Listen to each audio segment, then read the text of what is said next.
As the GOP primary process is all playing out, one former Republican governor is pushing forward with a third-party candidacy.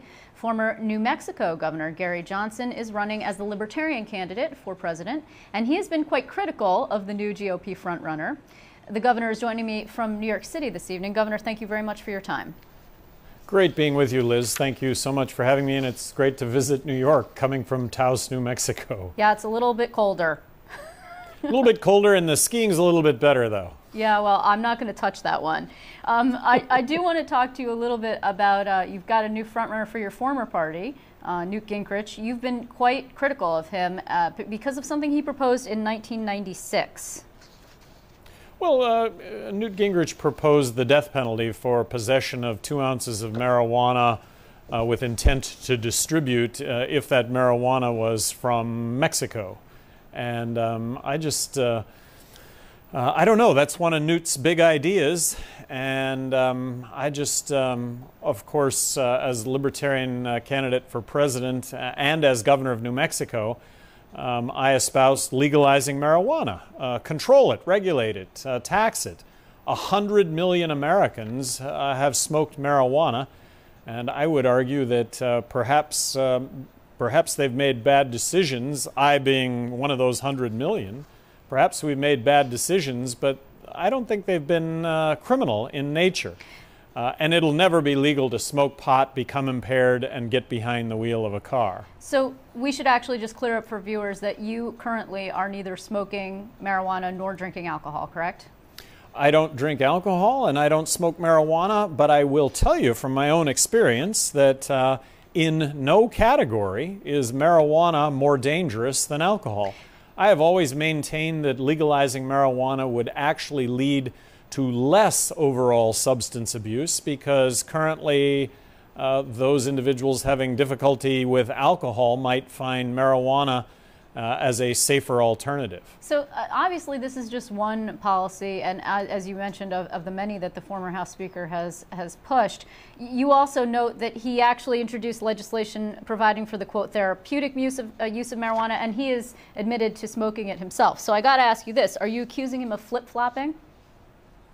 Not flip-flopping, but perhaps a little bit of hypocrisy that, in his own words, going back to 1996, when I smoked it, it was illegal, but it was cool. I can't make this up, by the way. But today, 1996, it's illegal and it's immoral, and that's why I oppose it, and that's why if we'll put 30 people to death under this new law, that we will save our children. So so you oppose Newt Gingrich as a candidate? Well, first, I hate to pick on Newt Gingrich because I think the political class is really status quo. But Newt Gingrich, his consulting firm, receiving $3.6 million over a few-year period as a consultant, I think this is the problem. I share in the outrage of the Tea Party, which says we need to slash spending. We need to slash spending.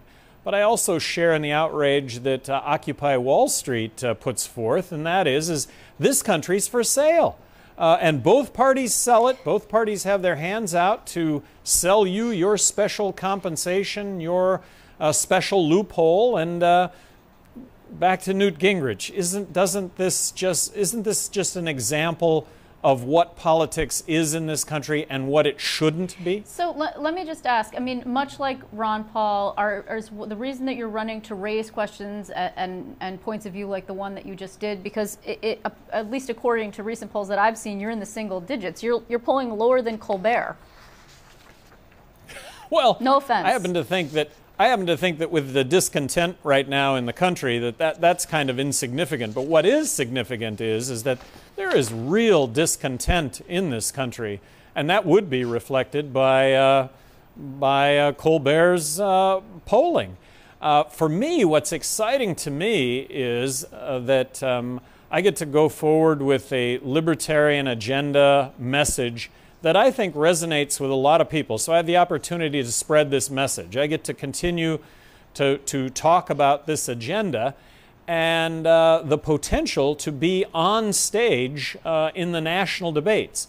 what's exciting to me, Liz, is that the Libertarian nominee, and I'm just seeking the Libertarian nomination, but the Libertarian nominee will be on the ballot in all 50 states in the general election. And given the times right now and the need for really drastic change, I think there is an opportunity here to change the world a little bit. That's because, I mean, basically, I know from New York, and I can't say nationally, but this is because of, you'd have to petition your way onto the ballot because the Libertarian gubernatorial candidate came just shy of the 50,000 vote mark necessary to have an automatic ballot line here in the state.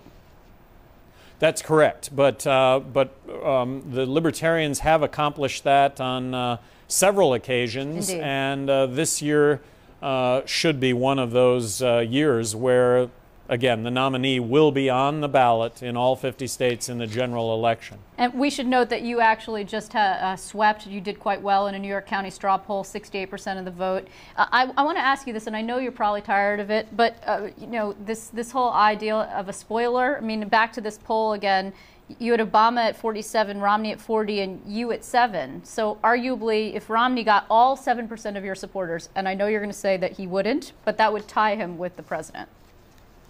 Well, I think what I draw from the Democrats are those that are that want marriage equality, that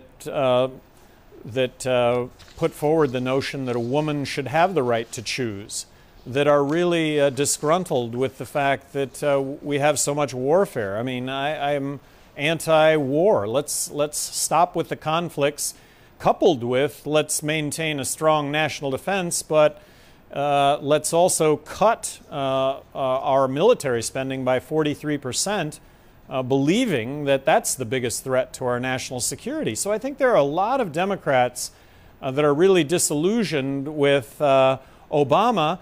And I heard him say, I heard him say some very heartening things when it came to gay rights, when it came to drug policy, and when it came to warfare. Meaning less warfare.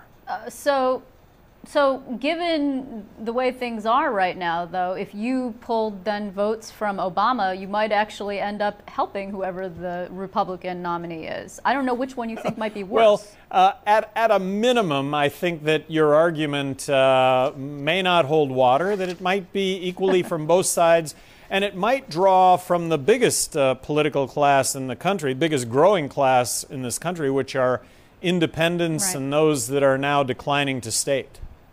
So what's the next move for you? I know that at one point you were actually fighting the fact that you couldn't participate in the national debates. I think you participated in one. And ironically, Newt Gingrich backed your call for more inclusion and more participation. Are you off to Florida? No. I mean, right now, getting to appear right here with you, this is time well spent for me. It is about the message. I think there are thousands that would deliver the same message if given the opportunity, but I'm being given the opportunity, and I think it's really important right now. Let's balance the federal budget. I am also advocating throwing out the entire federal tax system, replacing it with the fair tax. That means reducing welfare. That means reducing warfare. That's recognizing gay rights, and that's also recognizing gun rights. Well, just in closing, Governor, before I let you go, some would say you're just sort of reiterating what Ron Paul has been saying, much of it at any rate. Well, Ron Paul and I do have some differences, but for the most part, I think we're saying the same things. But the differences when it comes to Ron Paul and I would be gay rights, a woman's right to choose, the notion that Israel is an important ally and I think will remain an important ally.